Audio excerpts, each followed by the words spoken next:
नमस्कार, मी सागर जोशी। काही वेगवान बातम्यांचा आढावा आपल्याला घ्यायचाच आहे, मात्र तत्पूर्वी एक महत्त्वाची बातमी आहे। पुण्यामध्ये चंद्रकांत पाटील यांच्या पत्रकार परिषदेमध्ये मोठा गोंधळ पाहायला मिळाला। चंद्रकांत पाटलांना अनोळखी व्यक्तीने प्रश्न विचारला आणि अनोळखी व्यक्तीने प्रश्न विचारल्यानंतर चंद्रकांत पाटील चांगलेच गडबडले।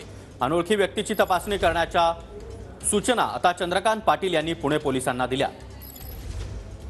तर पुण्यामध्ये पत्रकार परिषदेवेळी एका अनोळखी व्यक्तीने भाजपचे नेते चंद्रकांत पाटील यांना प्रश्न विचारला आणि हा प्रश्न विचारल्यानंतर पाटील देखील काही काळ गडबडले आणि त्यानंतर आता त्यांनी पोलिसांना या व्यक्तीची चौकशी करण्याचे आदेश दिले आहेत। दादा संसद पत्रकार आहेत नाही पत्रकार नसेल तर बाजूला थांबू पण नका बाजूला अधिवेशन दादा संसद पत्रकार आहेत नाही पत्रकार नसेल तर बाजूला थांबू पण नका बाजूला अधिवेशन दादा संसद पत्रकार आहेत नाही पत्रकार नसेल तर बाजूला थांबू पण नका बाजूला अधिवेशन दादा संसद पत्रकार आहेत नाही पत्रकार नसेल तर बाजूला थांबू पण नका। तर पुण्यामध्ये चंद्रकांत पाटील यांच्या पत्रकार परिषदेमध्ये काही काळ गोंधळ पाहायला मिळाला। एका अनोळखी व्यक्तीने पाटील यांना प्रश्न विचारण्याचा प्रयत्न केला, मात्र या प्रश्नावर तुम्ही पत्रकार नाही, तुम्ही बाजूला व्हा असं उत्तर चंद्रकांत पाटील यांनी दिलंय।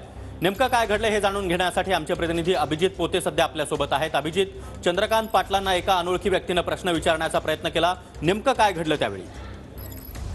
सागर, पुण्यात जे पुस्तक महोत्सव चालू आहे, जे बुक फेस्टिवल चालू आहे, त्या बुक फेस्टिवलला भेट देण्यासाठी चंद्रकांत पाटील आज खरं तर पुण्यातल्या एफसी कॉलेजमध्ये दाखल झाले होते आणि त्यानंतर ते पत्रकारांशी संवाद साधत होते।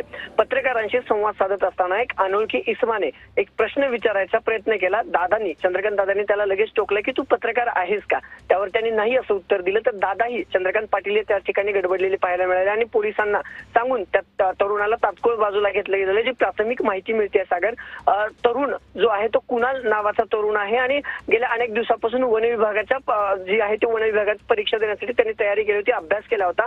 अनेकदा प्रयत्न करून सुद्धा वन विभागाच्या एका डिपार्टमेंटमध्ये जो आहे त्याला नोकरी लागली नव्हती आणि त्याच बाबतीतचा प्रश्न उच्च व तंत्री शिक्षण मंत्री असणाऱ्या चंद्रकांत पाटील यांना विचारण्यासाठी तो तरुण तिथे आला होता। पण तात्काळ जेव्हा लक्षात आलं की हा तरुण पत्रकार नाहीये, त्यावेळेस चंद्रकांत पाटलांनी स्वतः देखील त्यांना विचारलं की तुम्ही नेमके कोण आहात? तर त्यांनी सांगितलं की मी सामान्य माणूस आहे आणि मला प्रश्न विचारायचा। त्यावर चंद्रकांत दादांनी तात्काळ पोलिसांना सांगितलं की त्याची चौकशी करा, त्याला बाजूला घ्या। प्राथमिक चौकशी करून पोलिसांनी आता त्या तरुणाला सोडलं देखील आहे। पण जी प्राथमिक माहिती मिळाली होती तो तरुण जो आहे तो गेल्या अनेक वर्ष वन विभागाचा एका परीक्षेत आहे। अभिजित, धन्यवाद तुम्ही दिलेल्या या सविस्तर माहितीसाठी।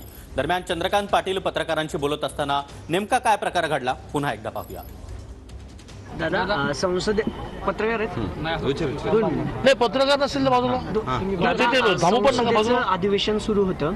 141 खासदारांचं निलंबन झालं। गेल्या 2-3 दिवसापासून हे सगळं कोण आहे बघा, कोण आहे 2 मिनिट थांब ना दादा, 2 मिनिट थांब ना दादा। आज सुप्रिया सुळे